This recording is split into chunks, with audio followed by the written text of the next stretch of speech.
bear with us and everything, but I think just with the hour, I think we've got some great speakers, so we really need to crack on.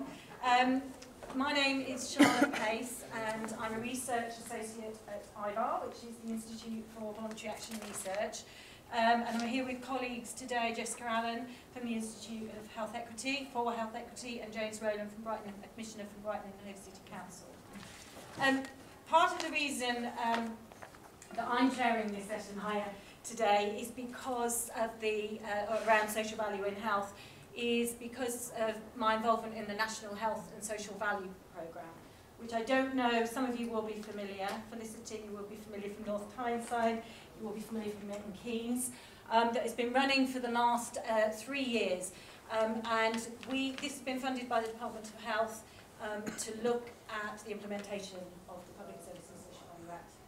And it's an action learning programme, so it's been a programme where we have worked alongside a particular area as facilitators, developing a partnership, cross-sector partnership, specifically with health and wellbeing boards, local authorities, clinical commissioning groups and the voluntary community and social enterprise sector. And it's good to see Milton Keynes from the first round. In fact, I will be coming to you. In year one, we worked with Calderdale, Holton, Milton Keynes and Salford. Some of you will have heard from Salford and Holton in other workshops today. Year two, we worked with Haringey, Leeds, North Tyneside and Reading. Hiya, come on in. And this year, the final year of this programme, we're working with Brighton and Hove, Lambeth, Oldham and Shropshire. If any of those areas resonate or ring a bell, or you think, oh, I wonder what they're doing, do come and see me afterwards and I can surely, hopefully broker any contact. But we do have a practice development network as well, so there are ways of finding out more about that programme and what it's generated. And each area is developing a case study of its journey, or has developed a case study of its journey, and they are publicly available. So if you want to find out more, just come and let me have your contact details at the end as well. So, and all I've done really here, because I'm chairing this session, not leading it or speaking in it really, just pull out, from my experience, what some of the achievements have been around health and social value. And one thing to say, the programme, because it was funded by the Department of Health, focuses very much on the health issue, but it has gone wider than that, and a lot of areas have chosen, okay, we'll start looking at it in a health context, but what we'd like to do is broaden that out city-wide or county-wide. So it's not exclusive to health, but that has been the starting place, if you like. Some of the achievements have been around protocols, policies and processes. There's several people in the room who have been working really hard on developing their social value policies. And in fact, a conversation earlier with Felicity from North Tyneside is about now we really have to get on and implement it. Now we have it through the Health and Wellbeing Board and endorsed and supported. Those are the next steps. The cross-sector partnerships that have been built around social value have been particularly pivotal. Something that's been mentioned in a number of workshops is about social value at the core of contracts, and that's been quite a big shift for some areas as well. And Health and Wellbeing Board Champions has been quite key. Those are a few of the themes from the programme, but it really has been an absolute pleasure to be involved in it and meet so many people doing all sorts of different things across the country in this area. So that's really the sort of context, or if you like, you know, the sort of programme that we've been involved in and where my experience comes from in this. But I'm now going to hand over to other experts, and what I'm going to have to do is jump a few slides forward, because what we've decided is, I think, for an overview of the context, particularly from the Institute for Health Equity, is hear from Jessica Allen first and then move over to hearing from James. Both of our speakers will speak for approximately 10-15 minutes, and then we'll open that up for your questions. Does that sound about right? So forgive me now as I flick through a number of slides and get to the next place, and we're going to work in a little bit. That gives you a taster, an exciting taster of what's to come. We're going to, that's my excuse anyway, for not having a better way to do it. So I'm handing over now to Jessica.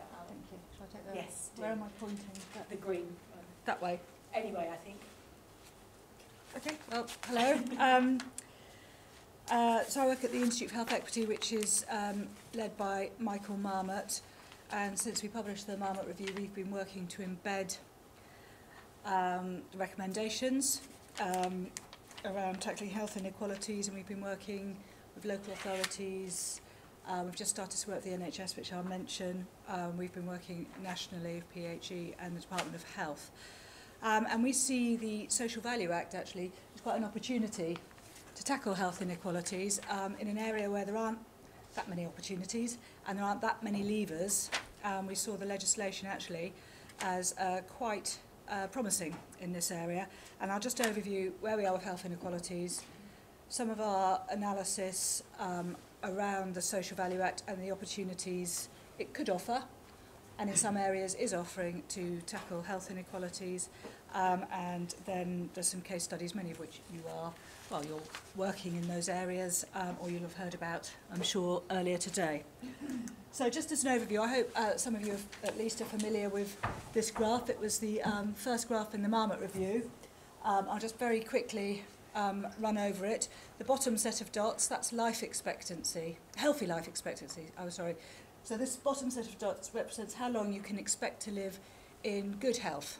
And you can see a systematic variation on what we call the health gradient. The most deprived neighbourhoods are down here on the left, and the least deprived, the wealthiest, are on the right. And the top set of dots, that's life expectancy. So you can see two things from this. Firstly, that there's a systematic relationship between deprivation and both healthy life expectancy and life expectancy. And all of us are on this somewhere. I don't know if we're at the very top, but we'll be somewhere on this distribution, living lives that are less healthy and less long than the very wealthiest in society. The second point to make is that down in the most deprived neighbourhoods, you see that healthy life expectancy is around 50. This is for men. Slightly higher rates for women, so they live a bit longer life expectancy, but they live longer in ill health. So down at the bottom, in the most deprived areas, you see that there's a bigger gap between healthy life expectancy and life expectancy than there is at the top. So if you're living in poorer neighbourhoods, you live less long, or you're likely to live less long, and you're likely, very likely, to spend much more of your shorter life in ill health. And these are systematic relationships, and the pale green dots, the smudgy dots at the bottom of the edge of that was the previous time period, 1999 to 2003. You can see where we are with the latest set of figures up till 2013 with the more defined dots. So everything's got a bit better, but those inequalities are still there. They're very persistent and they haven't shifted. In fact, in some cases, they've got a little worse. So that's where we are. So we see health inequalities really is affecting the whole population. It's not just those at the very, very bottom end, the most excluded, the homeless. And there's a lot of action, well, there's some action around trying to improve outcomes for those groups, but very often the rest of the population, that those inequalities are overlooked. So we talk about the need to have universal approaches, but those which are proportionate to the scale of the problem. So just very briefly to summarise, health inequalities we think is the greatest inequality of all, and it's very often not seen as that, but if you talk about people's priorities, health, how long they live is of course a huge societal priority, if not the greatest. And these systematic relationships between health and deprivation and a variety of indicators aren't a result of the healthcare system. So in England we still have the most equitable healthcare system. It's not perfect, but it's pretty equitable, and it's about as good as it gets globally still. So we know that these health outcomes are driven largely by the social, economic, education, political, cultural contexts in which we all live, and that we've been producing abundant evidence about the relationships between these factors and health outcomes for a number of years, as have other people. So it's about the conditions in which we all born, grow, live, work and age. And we can improve the NHS and make it more equitable, but we're not going to shift those really systematic health inequalities through the NHS. It's also very expensive, so we're always asked, always, and increasingly with louder voices asked to show the cost implications of what we're talking about, how much it costs to rectify. And so we talked about the cost of doing nothing. So these health inequalities are not only hugely costly to individuals, obviously, in terms of health and their length of life, and to their families and communities, but also to the nation as a whole in economic terms. So we're looking at cost to the NHS. The economists worked out that was around 5 billion. I think that's a very, very conservative estimate. I think they're far higher costs. All this unnecessary ill health that we see in the demand on the healthcare system as a result of this burden of ill health, at least around 5 billion, and I think considerably more. We see loss in tax revenue, higher welfare payments as a result of this ill health every year, 20 to 32 billion, probably gone up. These were figures we did for the Marmot Review. Productivity losses, 30 to 30 odd billion. So looking every year, we talk about 70 billion costs. So if you don't do anything, that's a loss of around 70 billion before you've even started, really, and that's the way we frame it. So this is a report that we did as part of our efforts to have the action around health inequalities taken up and implemented, and we looked at the possibilities of using the provisions of the Social Value Act to tackle inequalities. It was commissioned by Public Health England. It's available on our website, their website, and it talks about how the Social Value Act can be used to foster action on these wider social determinants that I've talked about, which are driving these health inequalities. So, of course, you know the provisions of the Social Value Act and the considerations that are required to consider economic, environmental and social well-being of local areas through procurement. Those are the social determinants of health. So improvements in those areas, in local areas, will translate later, probably, some immediately, but others later, into better health and reductions in health inequalities. So through that, we see huge potential to improve local food procurement, to improve local conditions and drive better health. And of course, you know that it applies to local authorities and to NHS organisations, of course. I will also say it applies to government departments, to NHS England, and I think that uptake nationally, the national government departments and so on, has been slow. And it's been driven locally, and I think we really need to push on government departments who are spending all these umpteen billion without knowing where the impact, how the impact is. So there's a huge opportunity there as well. So there's a strong case for implementing social value approaches to reduce health inequalities. And this, if we need to make the case, other than just it's going to lead to improvements in health inequalities, and we increasingly find we are asked to make the financial case, it should reduce demand on NHS and other services, savings to the public purse. But the NHS has been relatively slow at a national level to take up the provisions. Of course, there are very noticeable exceptions locally, and we're going to hear from some and many of you represented in the room, but it hasn't been at sufficient scale or system, despite the fact this is a legal obligation, as you know. And the other thing that's been drawn to our attention repeatedly is the importance of helping public authorities to prioritise services when decommissioning, when they are able to consider the wider health impacts of what they're decommissioning, which is, of course, is what many local authorities and NHS organisations are having to deal with. So that's another important way of assessing impact, is to look at the broader social value. I've made this point about government departments. I'll probably make it several times. It does bother me that local areas are being asked to drive forward social value approaches, and it's not such a priority nationally, I don't think. But the NHS, there's opportunity here, significant opportunity through the 5-year forward view, which of course has a focus on the NHS's role in improving health, because they've quite rightly clocked that prevention is better and cheaper than cure, and that the NHS really needs to focus far more on preventing ill health and reducing these inequalities in health. And I think at national strategic level there really is momentum behind that at the moment, so we have to try and make the most of it. And there's opportunities here to use the Social Value Act to achieve just that. So we're working with some of the vanguard sites, and we're trying to push forward some of the social value commissioning with the vanguards, and this is just beginning, but it's an opportunity we'll be drawing on examples where this has been happening in very encouraging ways. Just to make the point about how improving the economic, social, environmental areas through commissioning can impact on... Oh, it's one of these, sorry. There, no, gone too far. There we go. These are some of the ways in which we could see direct and clear health benefits through economic and social environmental procurement spend, reducing local employment, increasing living wages. There's huge amounts of evidence about how these improve health in quite short term, actually. Health, increasing standard of living and opportunities, improving education. These are all health measures, all of them, very clearly. And to make that case and to have these areas aligned would be doubly strong case, I think. Community engagement, reducing social isolation, absolutely critical. We know how much ill health social isolation drives. It's enormous. It's almost as much as smoking, apparently. So it's not as well talked about in public health terms, but it's driving huge amounts of ill health.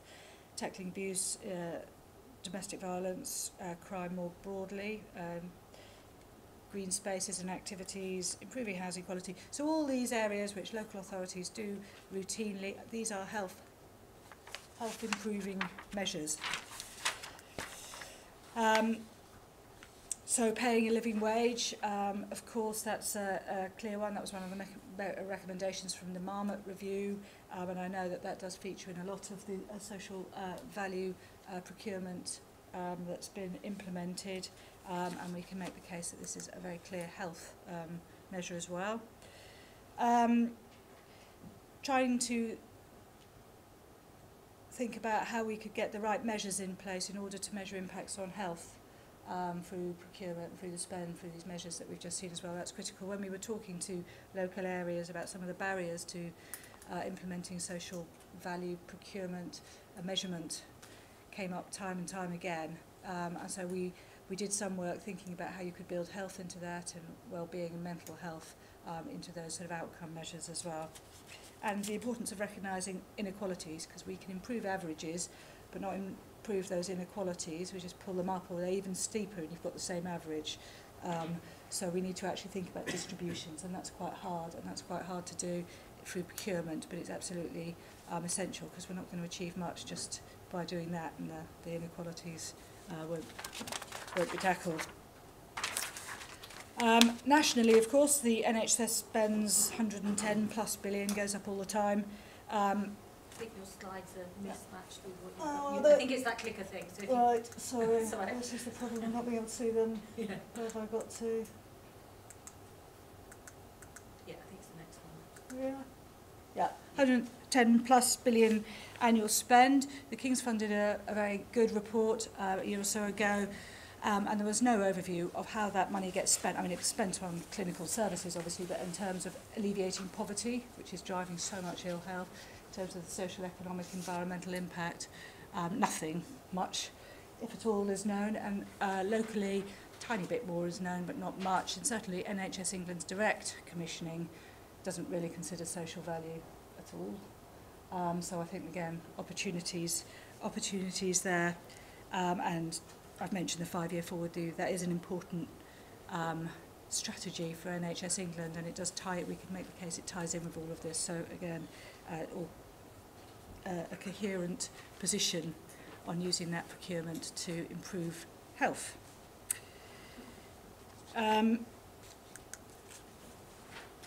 We think about some of the ways in which this can be done. I just mentioned Blackburn and Darwin, which was one of the areas we first encountered, which really alerted us to some of the possibilities. You may know about this, but the public health director at the time decided to overview what he was spending his budget on, and of course his budget was allocated, weighted for deprivation, because it's one of the most deprived areas in the country, and he saw that a lot of his spend on non-clinical services was flooding out of the local area.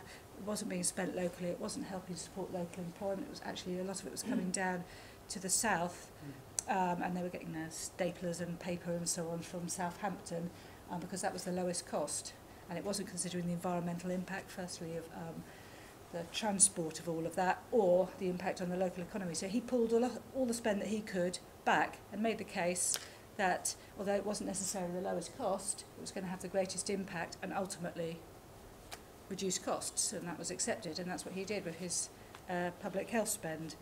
The living wage, we've talked about local employment and reducing poverty. Halton, I think, been talking today, but of course they've got a very holistic strategy to social value, which is my messing about with these again. Yeah. Tell I didn't draft these slides, I'm sorry, I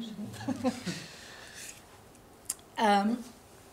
So that's Halton, Liverpool as well, really driving forward on some of this. They've built it as a cross-strategy, and when we talk to local areas, and this is all in the report, we identified key factors for success. Central among those was having social values spread throughout the whole strategic direction of the organisation. Very strong leadership was obviously critical in taking the whole organisation with it. So a number of kind of factors around leadership and organisational development around social value, which seem to be, from what we heard, the most important things in driving through social value approaches.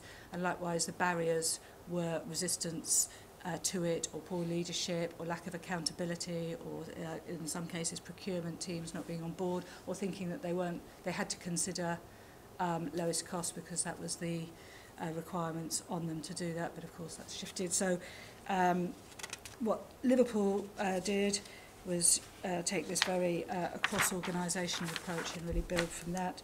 Salford, again, I think you heard from earlier in the day as well, but they've really built that into the contracts. We've got lots of other case studies and good examples as well. As I say, most of these are local. They're not national or government departments where our good case studies come from. So just to make that point again.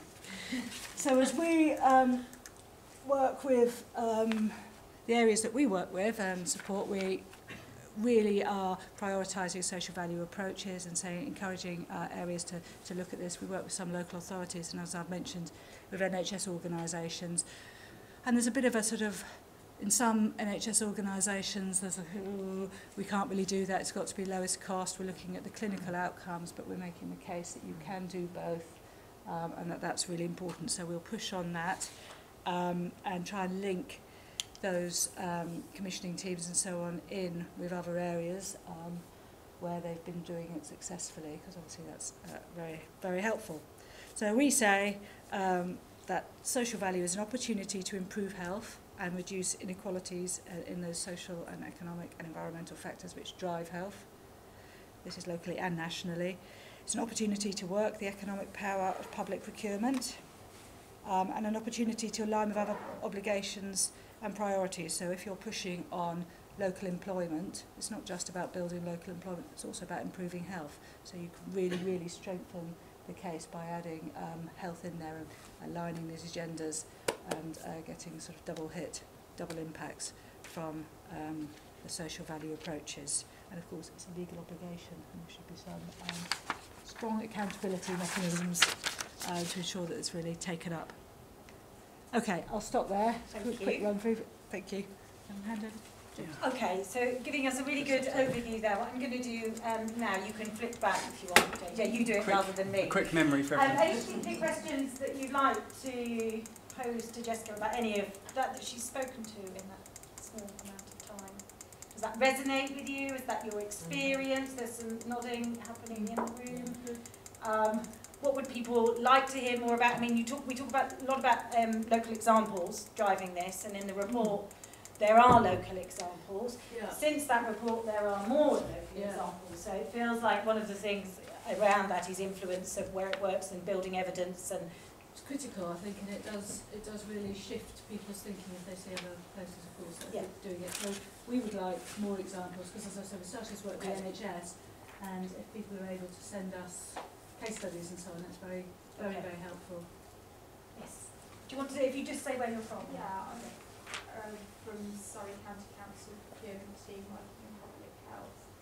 Something that we're finding increasingly challenging, particularly with both the cut in budget in public health and the local authorities financial assessment, is that when it comes to dealing with members, although we can argue that X amount of spend on a stock promoting service has a saving to the public's purse, in the bottom line is that it doesn't have a saving for the local authorities. I think having routes by which we can generate social value opportunities through these contracts to then contribute to the local community is a nice way of arguing against that. But are there any examples that spring to mind, or case studies, or any comment that you have on ways in which we can do that? Because we're sort of in our infancy in effectively being able to measure and demonstrate the financial benefit of a social value strategy.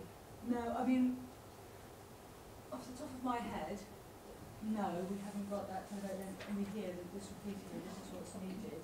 And we can make the case generally, and we'd like to see local areas, you know, doing the work. I know it's very difficult, and so we're kind of in a slight evidence gap, I think.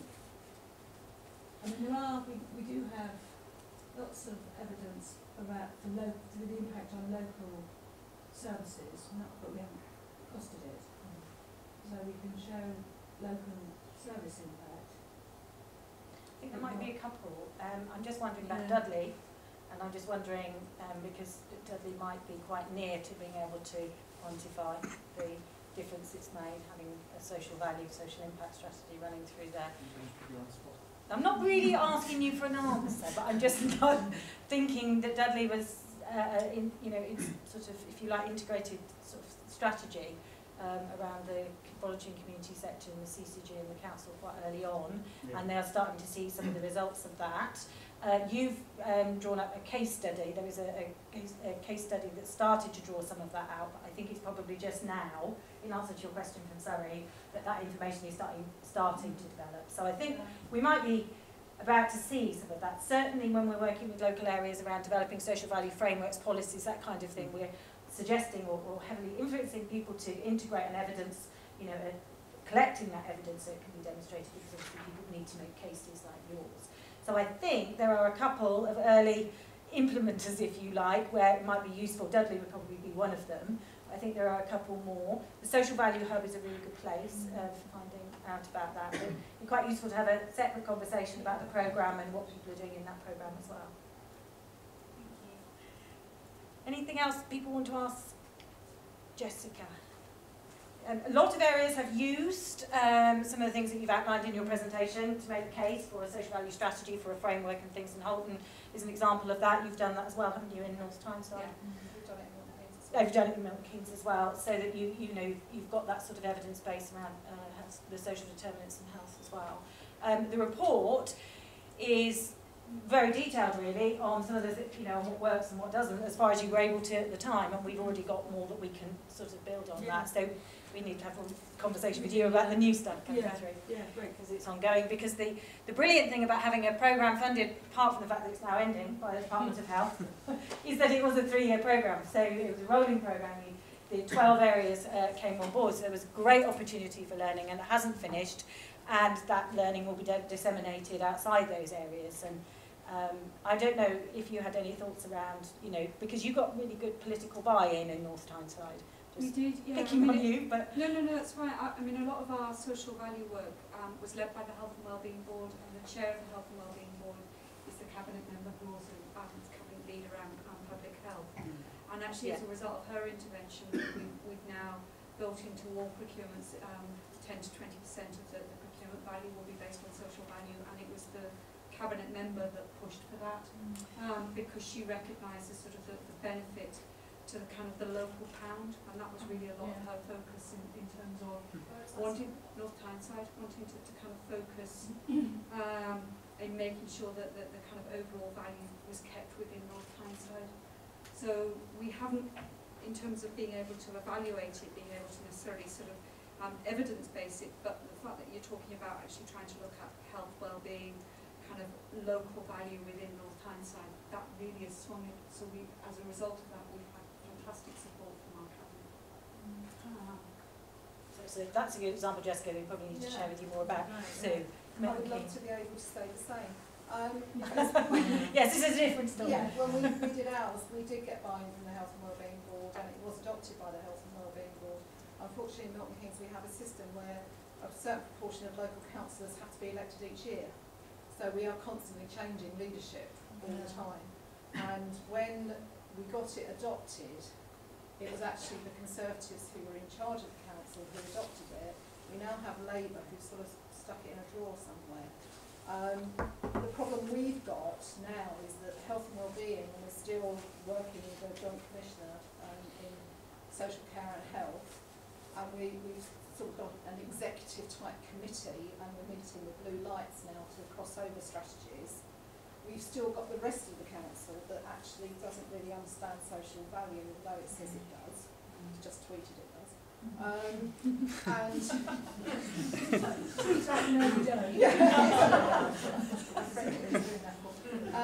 Basically, that they're working in their little silos. You know, this is our money, and we're going to keep it. So a recent community buildings contract that came out started with social value as 10%.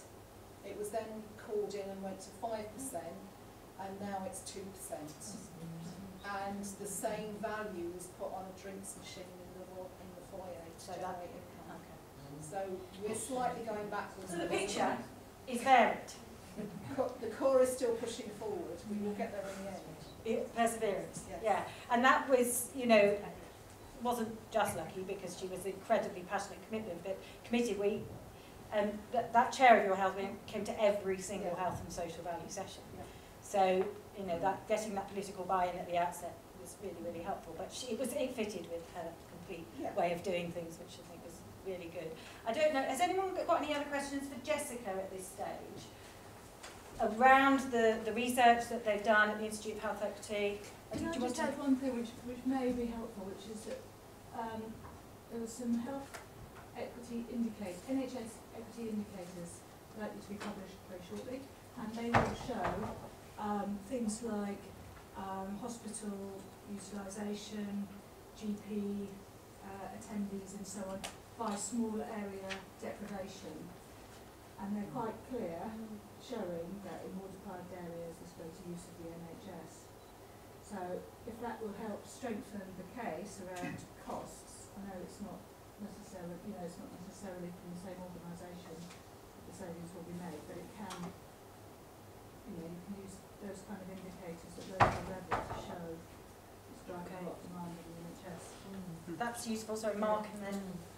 I was just thinking about that. The work we've been doing in Dudley, we've been able to map things down to GP and down to the actual GP who's doing the referral. For a social prescribing project where they're kind of moving people away from inappropriate presenting health into social. So we're able to track the entire journey of the client through that. And that's already showing, for example, we're able to map the social issues for the person, the medical issues, and then map it actually against GP locality. But what we're also interested in looking at is the actual GP themselves that's doing the referral. Because there seems to be some evidence to show the earlier, more recently qualified, more likely to be looking at social prescribing as a brief. So some interesting stuff there that I think feeds into some of this. And I was saying to Charlotte earlier, the early evidence is that this is saving around about £3,000 a person. So that's not official, but it's kind of around that. And that's where I think some of the evidence that could be supportive is about to come from. But we can talk about that. And also, sorry, can I just, before we move on to Jo, so if we could just have this as the last one and then pick up anything else at the end, that'd be great. As we said from the dental services, it was interesting listening. I mean, we're very strongly aligned about the health inequalities, particularly in tooth decay. I understand and can hear exactly that it's pretty easy to do things at a local level, but the problem is if there isn't a little bit more joined up thinking at the commissioning level nationally, we've got real problems. Because I think being able to demonstrate that you save money in another part of the system that isn't in your business or isn't in your commissioning budget is extremely difficult, and it is not cutting any ice with anybody. But then I'm just interested in you saying about these equity measures. We don't feel considered at all, because I often find that we don't have anything coming out that whenever there's conversations about health and wellbeing, the dental evidence, which is quite clear, does not get used, and it would actually inform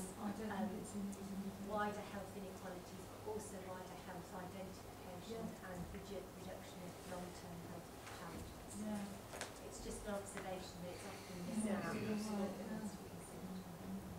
And I just saw in the NHS down, not with old news, this is around the showing which parts of the system is joining up local authority and CCG commissioning in Manchester, so it's being committed, or you'll know about this, but I don't know, so that would be quite an opportunity to be able to actually, or maybe there was something going on there which would shove across together. Quite a lot, yeah, of joining up. Okay, keeping an eye. Okay, what I'm going to do is I'm going to move on so that we hear about one of these lovely, wonderful local examples that we hear that are driving a lot of these work.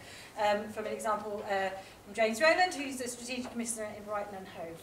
James. Thank you. I'm the Strategic Commissioner for Domestic and Sexual Violence and Violence Against Women and Girls, covering Brighton and Hove and East Sussex, and I head up the joint unit between those two local authorities. So that's just the background. And for the purposes of where I sit in terms of employment, I'm within Brighton and Hove City Council, and particularly public health, although I'm in the community safety arena. But if anyone's aware of local government and community safety is often one of those lost departments which meanders its way around local government. So that's where I happen to be at the moment.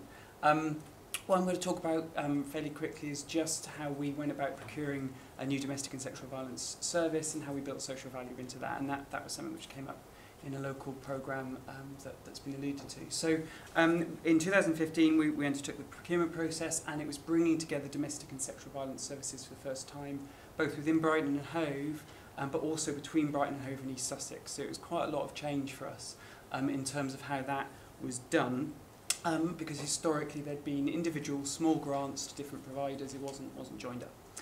It also meant for the first time we were bringing together a load of commissioners. So historically they were doing their own thing, or not doing it at all in some cases. And so Brighton and Hove, East Sussex County Council were the kind of primary local authority commissioners, and our police and crime commissioner is the second big part of that, as well as Kent, Surrey and Sussex Community Rehabilitation Company, so the bit of the probation service dealing with treatment and lower risk offenders, and actually our clinical commissioning group in Brighton and Hove, and another commissioning group in East Sussex has just joined us as well. And the focus basically was making sure people got the right help at the right time in the way they needed, but we made the most use of resources, because we were pretty certain we weren't making the best use of resources by having multiple different funding streams and providers. So the contract's about 1.2 million. Actually, it's just slightly above that at the moment, because there also is some variation at any given time. The reason we were really interested in social value is because we knew that domestic and sexual violence services are best effectively provided by the specialist sector, the voluntary community sector, when we're talking about independent specialist expertise and input. There's a really established evidence base around that. It's often referred to as the coordinated community response. So what victims value is an independent advocate who can help them navigate the system. So they offer best practice interventions for that kind of work. But I suppose we were also thinking particularly about what social value they brought, and we'd never tried to assess that before with them, although they'd tried to get us to understand that previously in terms of things like social return on investment. And from a local authority's point of view, actually they also bring added value, and that's again something we wanted to put in there quite explicitly. So the way we went about it was trying to bring in our specialist DV services right from the beginning. So we had a very early consultation event saying this is the direction of travel, this is where we're going, what are the issues for you, what do you think our priorities should be, what have we done well before, what we haven't done well, where are you at? And it helped them start to think about that stuff and get themselves hopefully ready. That was an initial consultation event, and then a kind of rolling series of conversations. Once we switched into the actual specification stage, where historically we've dropped out of conversations with any of our specialist providers, we recognised that was a problem, and then went to the national providers and said, look, we're going into procurement, we've got to dump our conversation with our local partners because they're going to be our bidders. Will you agree to be our critical friend during this stage of the process? So will you take over the reins in that regard? And that was really helpful. They agreed. Of course, a lot of these are membership organisations. Their members are actually our local providers in that context. So we had to have some conversations with them about how they would do that. But it was really important in terms of getting the spec right. So from our point of view, the voluntary community sector was then engaged throughout the development of that specification, from its very early genesis to its completion. We also scoped out what our voluntary sector said were the problems and what we felt other commissioners had made mistakes about when it came to commissioning DVSD services. And broadly speaking, with a really specific DV and SV hat on, these were the 4 areas that came up. One was gender neutral, so a lot of specialist commissioners, specialist services for domestic and sexual violence are now commissioned as gender neutral. The view, certainly I hold, is that's not helpful. It doesn't help women, who account for the majority of victims of DVSV services. It also doesn't actually help men. So if you take what is a gender neutral, a gender specific service, say it will work with men, actually doesn't work with those men at all. So our experience, for example, in East Sussex was a service which said it was gender neutral and worked with men. Actually, it saw 3 men a year. So it doesn't help either your women, who are the majority of your client base, but also your men and other particular communities to go gender neutral. It doesn't work. So we wanted to think about that. We looked at the model, and one of the other issues in other areas was that there wasn't a real link to ACT standards, nationally accepted standards around domestic and sexual violence work, which meant that the providers they ended up with were doing fairly generic work, which was very hard to quantify in terms of impact and outcome. We wanted a single point of access. What we didn't want was multiple helplines, multiple access points, which is what we had at the time. But we also recognised the risk of that to our local providers would mean that they just couldn't then do that. So we had to think about how we dealt with that, and cost versus quality. So we were very aware that actually if we took what were a number of smaller contracts and stuck it into a 1.3 million pot, actually that could potentially put them at a disadvantage. So within the spec, we responded to those particular areas. So we, instead of being gender neutral, like a lot of commissioners for DV specialist services currently are, we actually went with a gender specific commission. So we said actually the majority of our victims are female. You need to respond to that. You need to recognise that a chunk of our victims will be male. You need to respond to that. But we don't mind you doing that in different ways. Tell us how you'll respond. We also need you to think about diversity within that context as well. So LGBT as an example. We also then set out the model, but linked that very clearly back to what we could find in terms of nationally defined standards, so the kind of accreditation framework behind that, and that exists and is really well established for the domestic and sexual violence sector. And we also said we're going to have a single contract, so we're not going to deal with multiple providers, but we are quite happy for a partnership, so again, you tell us how you'll respond. And then internally, we tend to go for a 70-30 split for quality and cost, and made the argument we wanted that 60-40, so that we upped that in terms of the emphasis on quality. So when we then went into the procurement process itself, what we wanted to do is actually ask them to demonstrate social value. And again, it's something that we hadn't really traditionally asked for, so we looked at some of the work our local CCG was doing around how it was talking about wider benefits, and we asked explicitly for a track record related to DV and SV and social value. So what we didn't want was a generic provider coming and saying, yeah, we do social value, but not being able to be specific about what that meant. So we said we wanted it related to DV, SV, or an equivalent crime type, so we didn't mind someone passporting that stuff over. And we simply looked for evidence of what and how they generated that before. And we also then very explicitly said, if you do that, we need to see your evidence about how you would actually work in local communities and who you would engage, particularly around protected characteristics. Again, reflecting that feedback that you get proposals which sound lovely but don't really have any detail. So we wanted to see the detail and see their thought about our local communities, really. We also asked about demonstrating track record of added value and looked at actually being a bit more explicit with them about our relationship and saying, you know what, we know we're not going to put all the money into this. This is what we have. How will you work with us to identify additional value for that? And some of that reflected the stuff we know traditionally is the social value work. So, for example, the successful bidder at the moment has got a very large application out to the Women and Girls Fund, which is going to generate a huge amount of social value if it's successful, and it's just something we'd never be able to fund, and they really thought that through in terms of what they added, and it's helped us as a local authority think a bit more about what we provide as core business to the DVSV service and what they bring, which is the kind of bells and whistles and a lot of the kind of community engagement the penetration in depth in terms of the community around talking about things like violence and abuse. We then needed to think about how we were going to actually evaluate that, and one of the things we wanted to think about was the specifics around quality around domestic and sexual violence services, and obviously that thing it concerns things like safeguarding, but then also asking some more generic questions around the wider service offer, and that really picked up specifically things like service user engagement, but also included some specific questions around social and added value. And we also did some stuff around costs, around their assumptions, because what we were concerned about was getting an unclear picture of what different providers were going to give us, depending on the scenario. We also actually asked service users to help us with social value. So we had 2 specific questions in the evaluation which we had designed to be used by service users and ourselves, and we engaged another small local voluntary organisation to do the service user voice bit. So they had a small service user group who looked at those returns and kind of did their bit in terms of saying, actually, this is what we think this means. And that group then sent a service user representative, so one of the community engagement workers who sat on our evaluation panel. The other thing we did in terms of the evaluation panel was actually have a specialist service on that directly. Not someone we knew would be involved, so it was a regional specialist DVSV service.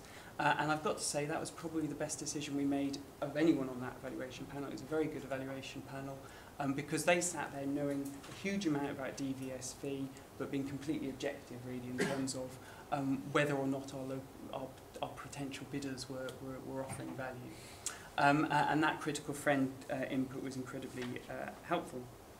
So that's kind of very quickly what we did. The next steps really was kind of thinking about, well, if we've done all that and thought about social value and built a relationship with our providers during this process, and as it happened, the outcome was that the 3 local providers who had always had independent contracts came together to form a consortium which has gone to win the contract. How do we sustain that work with them? So they now have an annual delivery plan which actually they're about to present for 16-17, and that's divided into 2 parts. One is their business as usual, so what will they just do to get clients through the door in effect, but also what are they going to do to change the system in the local area. And that's not just about change for them, but also how will they work with our statutory and voluntary sector partners.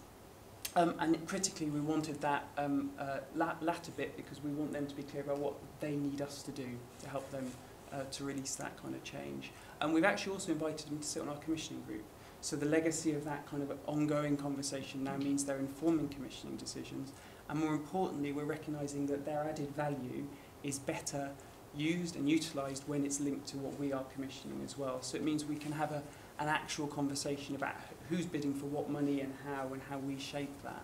As an example of that, recently that service put in a bid to our police crime commissioner around older people.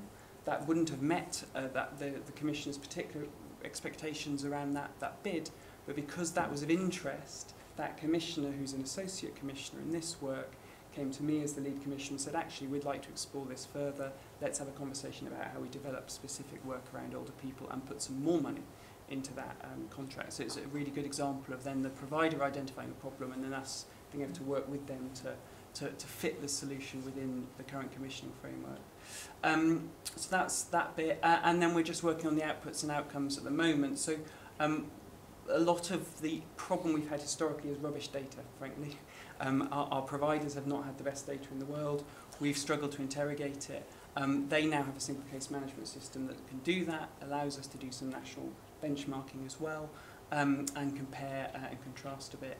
And we're finalising the key performance indicators around that, and particularly they will include specific stuff around social and added value, which we're just kind of developing with them at the moment. So that's kind of how we got where we got to.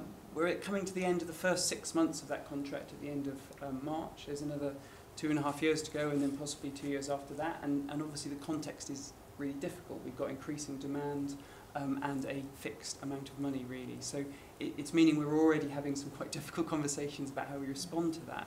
But it means we're doing that in a single place increasingly. So, for example, at our next commissioning group, instead of us making decisions about what we would deprioritise, we're actually sitting around the table with them and our other commissioners to say, well, where do we go? How does that change our delivery plan? So it feels a bit more cooperative. So that's it, really. Those are my details if you did want to get in touch. That was quite quick. I don't know if that was within like 10 minutes. We've got 10 minutes or 9 minutes, so Wow. does anybody have any questions for James about that? Yes.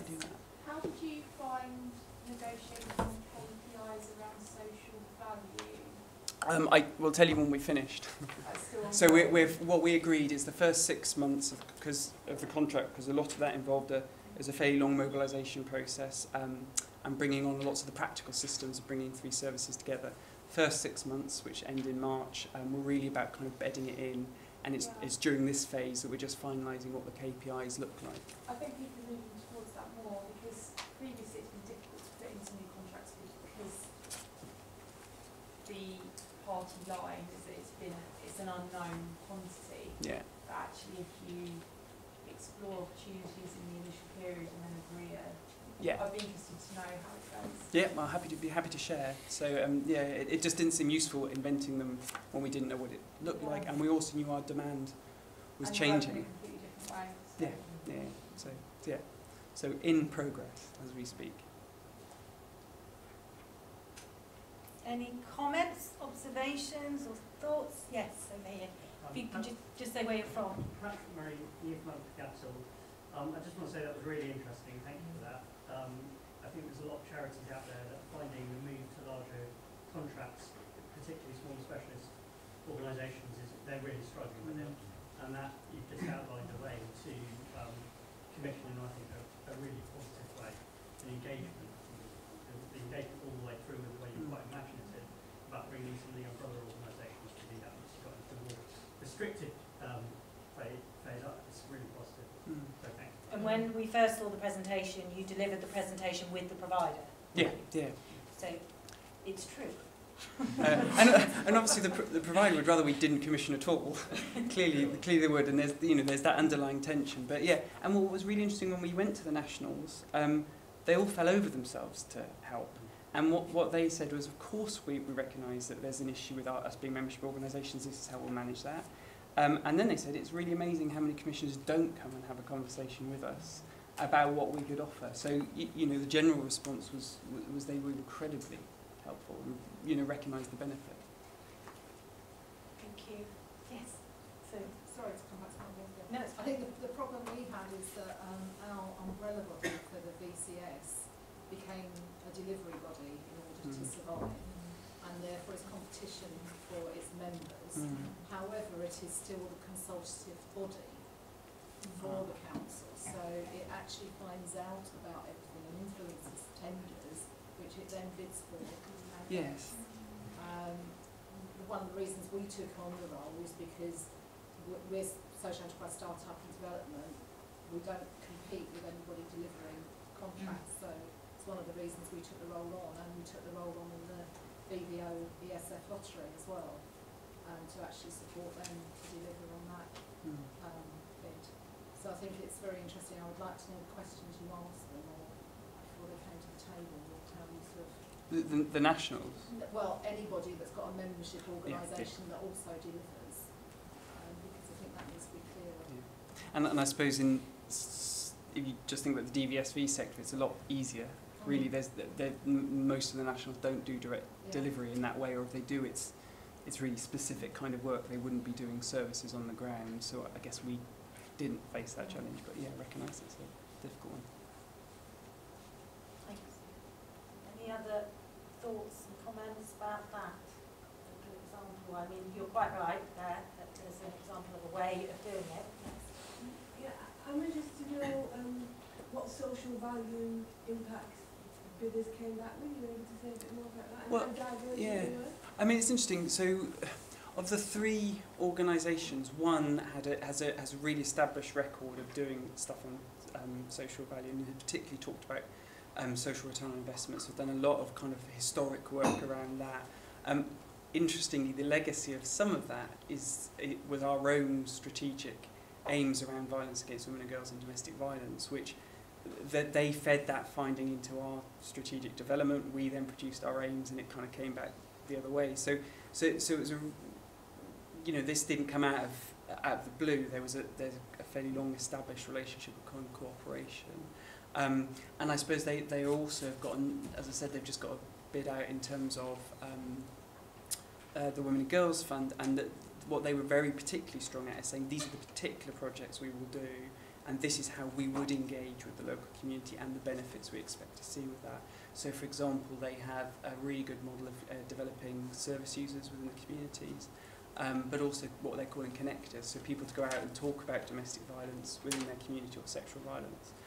So it was really powerful about how they could reach more people in terms of our primary client group, which was DV, but also think about what the added benefit for those people were in terms of accreditation, for example. So to give some specific cases where their victims, survivors who perhaps unemployed, didn't have experience of for a long time of employment or kind of that kind of commitment, where then actually being able to build up a portfolio in terms of future job applications, for example. So that was what was really helpful, the historic SORI stuff, and then the more particular examples of what they would do within the community.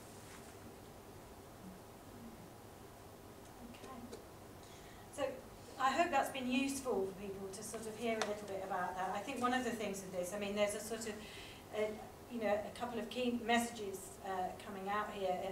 You know, it feels to me what really resonates or is quite pioneering is the Director of Public Health for Blackburn and Darwin, you know, talking about not lowest cost but greatest impact, which I think, you know, is quite forward thinking then, but, you know, that would explain why you're working alongside them.